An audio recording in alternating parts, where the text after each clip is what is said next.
And action. Okay, so we are going to make Coppas. We're going to make two types of Coppas. Your basic Coppa, which is just going to be salt and pepper. And then we're going to make a spicy one, which we're going to put some chili powder, some garlic powder, and all that. So what I got for the first one is just, it's a regular pork loin roast. You want it with the fat still, as much fat on it as possible, because fat is flavor.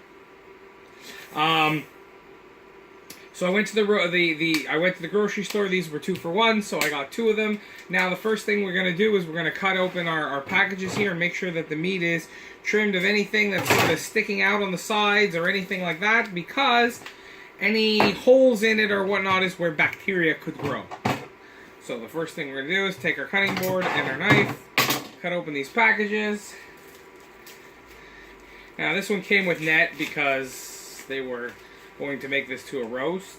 You will need netting later, but at this stage in the game we probably don't need the netting, so it's going to come off. I got some extra nets from my butcher so that I can put them on when it comes to hanging this bitch. So if I look at this, the roast is pretty trim. There's a nice fat cap, you can kind of see it here on it, and nice fat that goes on the top. So this one here is trim. There's nothing that I really need to do with it. So first thing you need to do, most important thing, is you have to weigh it.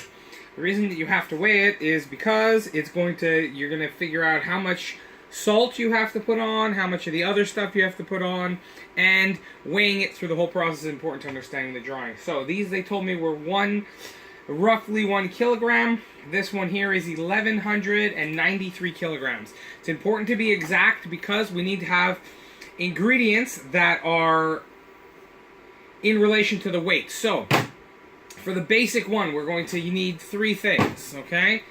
And these are the 3 things, which is simple. You've got your kosher salt. You can also use sea salt. The sea salt that I have is on the coarser side, and I'm not sure that that's going to work well for this yet. So for my first one, I'm going to use this, which is more of a medium grind.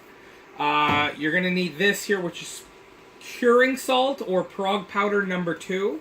So this here is what's going to make the meat keep a nice flavor, and it's going to make it keep that, hopefully, that pink color inside that when we slice into it, and it's going to make it, it's part of the curing process. And then you're going to use some black pepper for taste.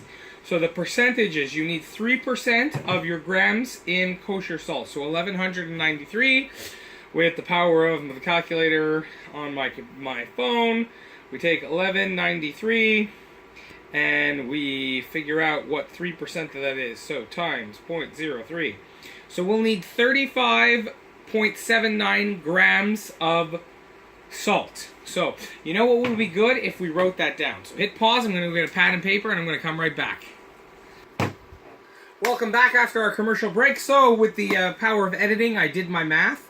So for this Coppa loin here, we're going to need 36 grams of the kosher salt, we're going to need 3 grams of the Prague powder, and we're going to need 6 grams of the black pepper. So take this off here, and we're just going to put this where we're going to do our mixing in this tray here. We're going to get everything on it, and we're going to use this here to measure our salt. So I'm going to get a spoon here. I try and do everything messy in my second kitchen. That way my wife doesn't get mad at me.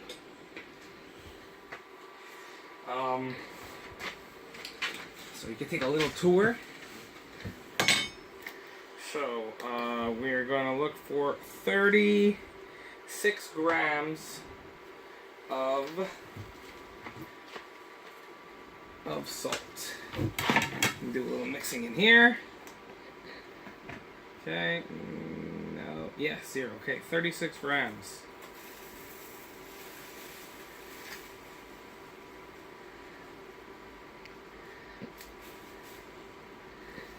Okay, that's 29 so far. Let's shake this up here because my salt's a little caught. So that is 42. I'm going to take a little bit out. I don't know if I could save it, but I'm going to try and save it. You know, no use in letting salt go to waste. So that's 39, 38,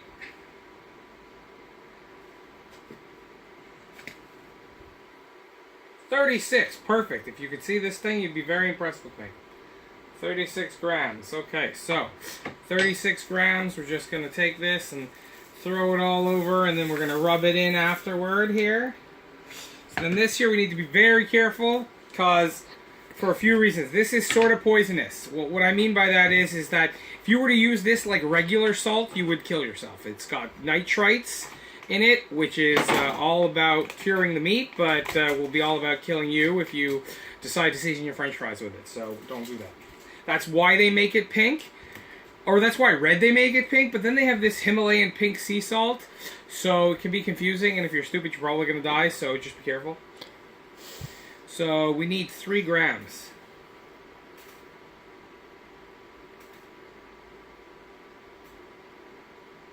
Hello?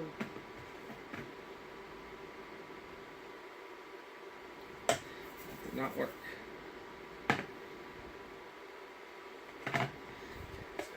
Here.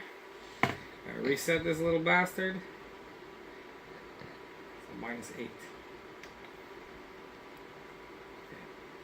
Okay. 0.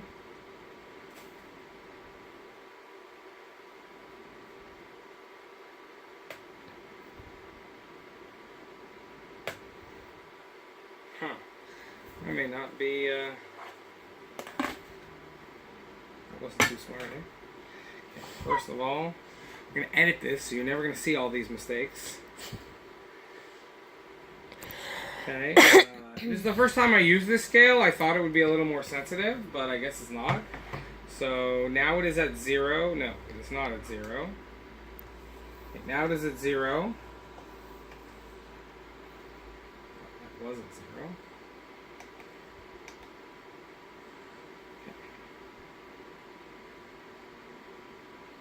That is 4 grams. So I need to take a little bit off. That is 3 grams. Okay, that is 3 grams of the Prague powder. Okay, so we're going to spread this on it.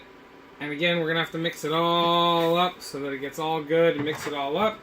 And then we need some black pepper. This is not as important to get it exact. It's just a matter really of how peppery you like things. I'm going to say that this is probably 6 grams. Oh my god. First try, 6 grams of pepper. I am like a measuring genius. It took me like 5,000 tries to get the Prague powder, but never you mind. That will be edited in post. Switch this down here. We're going to move this up here. We're going to throw this on top, spread this on top of our meat. Okay, this is the basic one. So this is like, you know, just going to be as neutral. It's mostly highlighting the flavor of the meat. So what you want to do is you want to really rub it in here. You want to get it into all the crevasses and joints or whatever. You want to cover the whole thing with the salt. It's very, very important. Okay, this is how you prepare it so that it is, I guess it's protected so that it can, you know, age. Then we're going to hang it in here. Once it's done, I'm trying these umami dry bags that are going to arrive. This is going to spend 2 weeks in the fridge. So after this, I'm done with this. We're putting it in a Ziploc bag. We're going to stick it in the fridge for 2 weeks. Every day or so, you want to flip sides just to make sure that everything gets, you know, evenly spread. I hear that if you have a vacuum sealer, which I have yet to go get one, but I will be getting one, that you don't have to flip it. But, I mean, you know, whatever. Not the end of the world to flip it. And you know what? Listen. I think that making cured meats, making your homemade tomato sauce, it's a labor of love. Whatever you're doing, it's a labor of love. You know, I remember being a stupid little kid and telling my dad, why do you make wine? Why? We can go buy wine at the store. But now that I'm a little bit older, I realize that it's the love. It's the, you know, when I serve this and I'm like, I made this. And you know what? It's the... it's hard to explain, but it's the love of entertainment, of food, and, you know, the traditions you come from. So, that seems to be pretty good, patted down into the meat. So now we're going to get ourselves a Ziploc bag here. Any will do, as long as it gets a nice seal. You want to try and get as much of the air out of here as possible. Okay? And we will do that in a minute here. But before you do that, it's important that you get all this good stuff here. None of this goes away. It's all going inside the bag.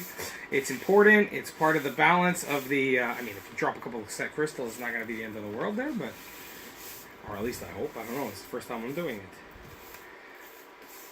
Okay, so this here is going in here. Make sure you get all that in there. Spread it all up in there.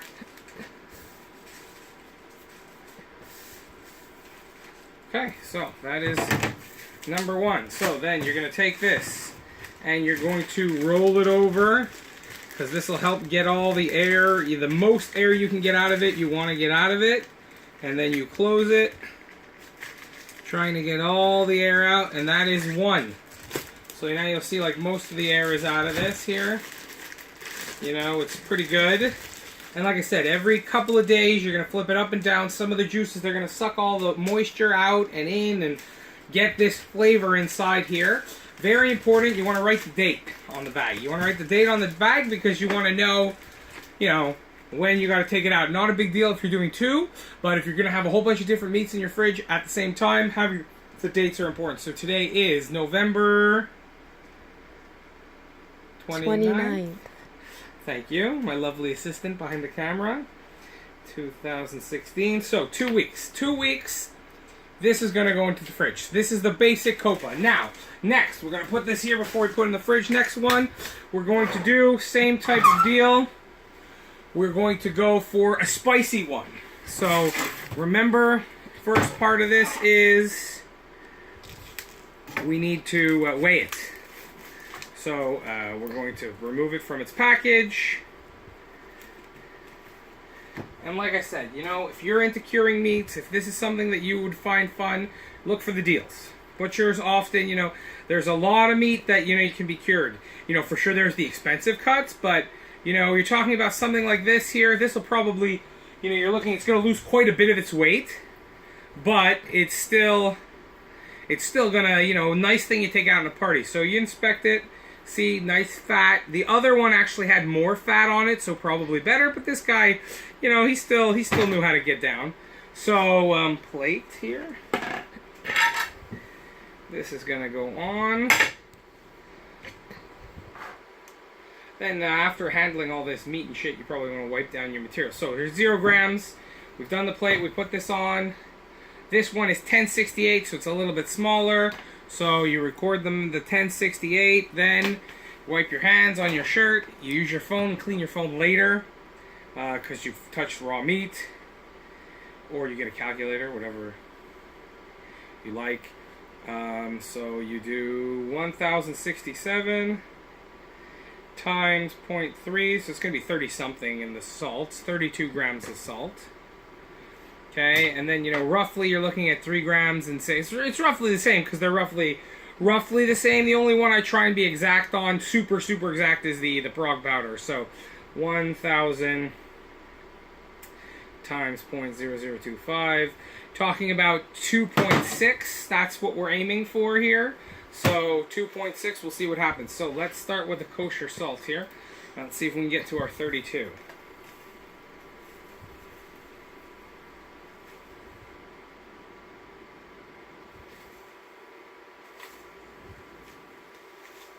Just a little bit too much.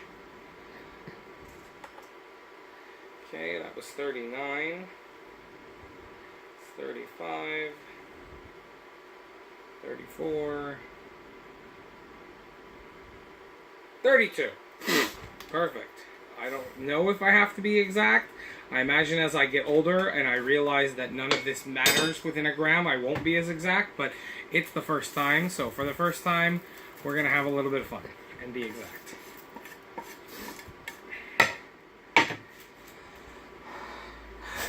Alright, let's see if we can get that out. Lovely. Sorry, I'm dealing with pepper and salt and whatever here. Okay, always make sure that your thing's at 0. Okay, so, you know, when you're getting a feel for how much these are,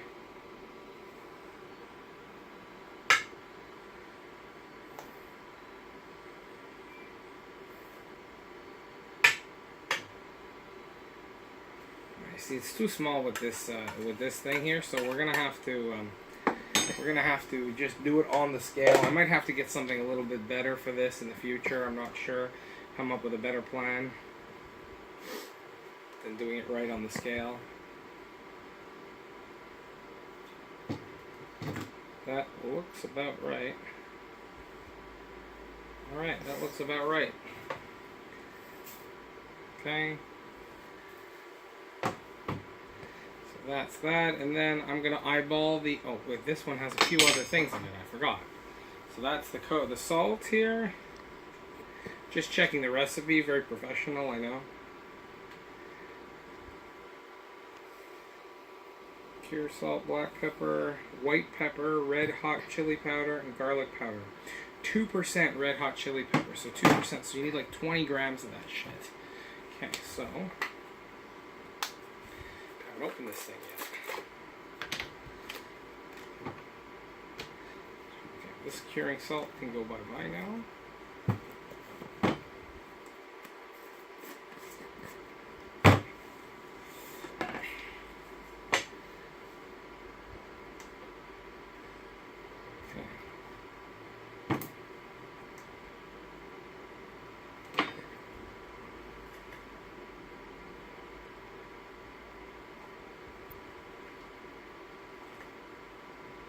Oh, 20 exactly. Wow, this is a lot lighter than salt.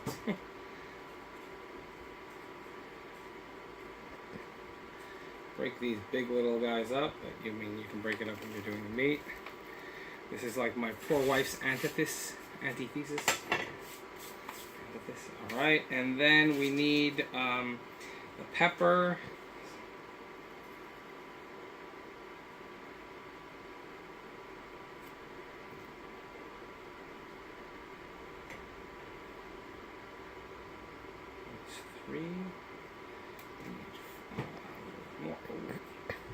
We're good. 5. Okay. That's that. And then we need some garlic powder. I'm going to find my garlic powder. I hope it's over here. You know, I'm excited to try this with curries and other things. I know that sounds really not traditional, but I think it would be super cool. Okay, yeah, we need the white pepper, which I have here. And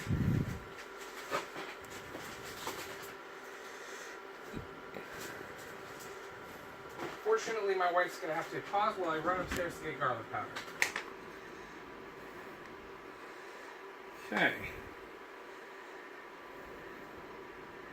Small bit of white pepper. 2 or so grams.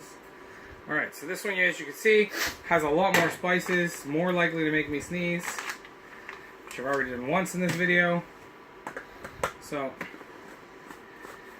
okay, close this up here, close this up, and then we get to rub the meat. Get that away. So you want to get everything into the meat, mix up your spices.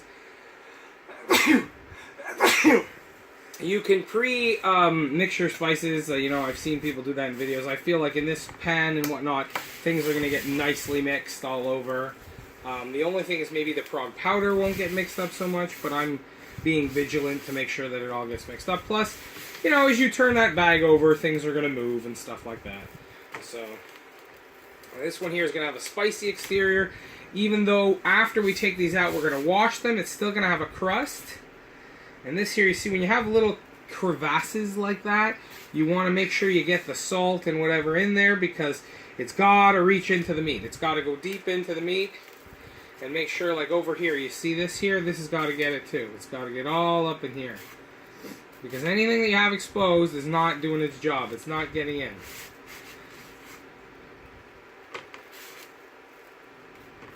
So, I am by no means an expert. This is the first time that I have done this. I hope it is a success. I will keep everybody abreast of my of what's going on as it goes through. I'll take maybe a little video update while I'm rotating it in my fridge.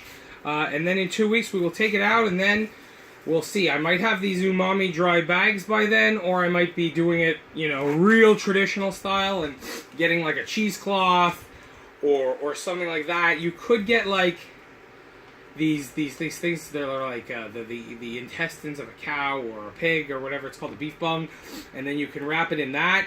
But you have to poke holes in that, and that's good for it too. But we'll get that bridge when we'll cross that bridge when we get there, and we'll see what I got.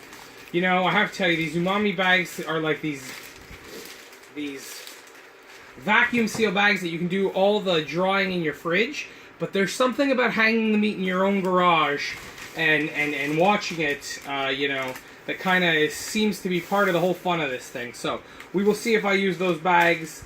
If not, I will be I might use them for making mussels, like whole mussel cuts like this. But for the sausages we're gonna make after Christmas, we're definitely 100% going to be doing it old school and hanging them in here. So you know what? I'll make sure to make a video when we do our sausage party. Get all that air out of here. And then we will get up and we will go and put these in the fridge. You want them to lay flat. And like I said, you need to rotate them. If you want to clean your hands, like I didn't. So I just made a big sauce, and then we're going to a party, so that's why we have so many eggs in our fridge. But anyway, so we're going to just lie them here, 1 and 2. I didn't put the date on these, but I'm going to, on the second one, but I'm going to remember because they both went in at the same time. Now we wait. Bye. Say two. Say two, that's all.